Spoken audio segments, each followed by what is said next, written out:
की आज़ादी मार्च का कल गुजरात शहर में जो इस्तकबाल किया और जीटीएस चौक पर जो हमने माहौल देखा वो बड़ा हौसला अफजा था।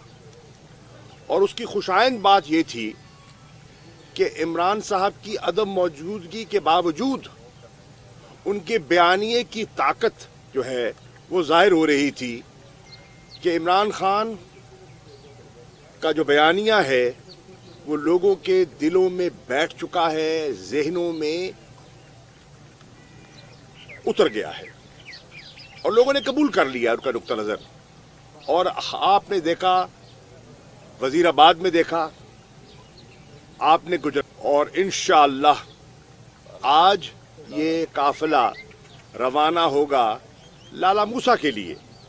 और इंशाअल्लाह मुझे उम्मीद है कि लाला मूसा के लोग भी जो सियासी शऊर और बसीरत रखते हैं वो वही मुजाहरा और वही यकजहती का इजहार करेंगे जो कल गुजरात के लोगों ने किया।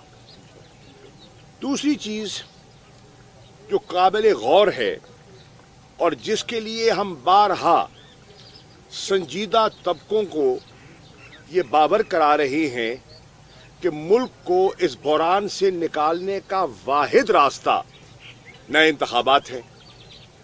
और अगर आप नए इंतखाबात ताखीर से कराएंगे तो मुल्क की मईशत दिन ब दिन गिरती चली जाएगी।